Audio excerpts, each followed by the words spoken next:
അസ്സലാമു അലൈക്കും വറഹ്മത്തുള്ളാഹി വബറകാതുഹു. അൽഹംദുലില്ലാഹി റബ്ബിൽ ആലമീൻ വസ്സലാത്തു വസ്സലാമു അലാ റസൂലിഹിൽ അമീൻ വഅലാ ആലിഹി വസഹ്ബിഹി അജ്മഈൻ.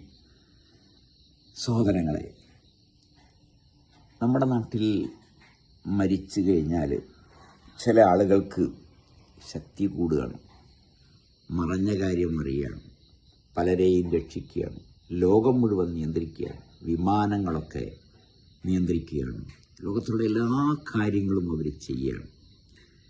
എന്താണ് നമ്മളെ കേരളത്തിൽ മാത്രം ഇങ്ങനൊരു സംഭവം വരാൻ?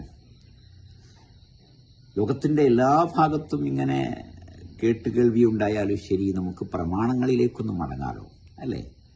സൂറത്തുൽ കഹ്ഫിൽ 18-ാമത്തെ ആയത്തിൽ അസ്ഹാബുൽ കഹ്ഫ് 309 കൊല്ലമാണ് അങ്ങനെ ഉറങ്ങിക്കിടക്കുന്നത്. എന്നിട്ട് അവർ എഴുന്നേറ്റ് നോക്കുമ്പോൾ കം ലബിസ്തും, എത്രയാ താമസിച്ചത്? യൗം, ഒരു ദിവസം, അല്ലെങ്കിലോ അല്പം സമയം. യൗമൻ ഔ ബഅദ യൗം, അല്ലേ എന്നാണ് നമ്മുടെ സൂറത്തുൽ നബിയിലെ അവസാനത്തിൽ നമ്മൾ വായിക്കുന്നത്. എന്താണ്? അശിയത്തൻ ഔ ളുഹാഹ.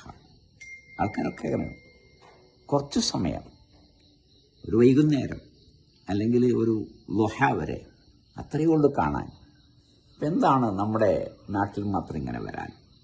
ബക്കറ 259 നമ്മൾ കാണുന്നത് അള്ളാഹുവിൻ്റെ വലിയനെ അള്ളാഹു മരിപ്പിക്കണം. ഫഅമാതഹുല്ലാഹു മിഅത്ത ആമിൻ, 100 കൊല്ലം. ആ 100 കൊല്ലം കഴിഞ്ഞിട്ട് വരുമ്പോൾ ഒരു ദിവസം അല്ലെങ്കിൽ അല്പ ദിവസം എന്നേ ഉള്ളൂ. ഈസാ നബി അലൈഹിസ്സലാം അവിടെ ഉണ്ട് ഉപരിലോകത്ത്. എന്നിട്ട് ഈസാ നബിയെ കാക്കണേ എന്ന് വിളിക്കുന്നതൊന്നും അദ്ദേഹം അറിയുന്നില്ല. മുഹമ്മദ് സല്ലല്ലാഹു അലൈഹി വസല്ലമയുടെ മയ്യത്ത് അവിടെ ഖബറിലുണ്ട്, പക്ഷേ മരിച്ചിട്ടുണ്ട്, വഫാത്തായിട്ടുണ്ട്. അന്ത്യനാളിൽ എഴുന്നേൽപ്പിക്കുമ്പോൾ ഹൗദുൽ കൗസർ കുടിക്കാൻ കൊടുക്കുമ്പോൾ അള്ളാഹുവിൻ്റെ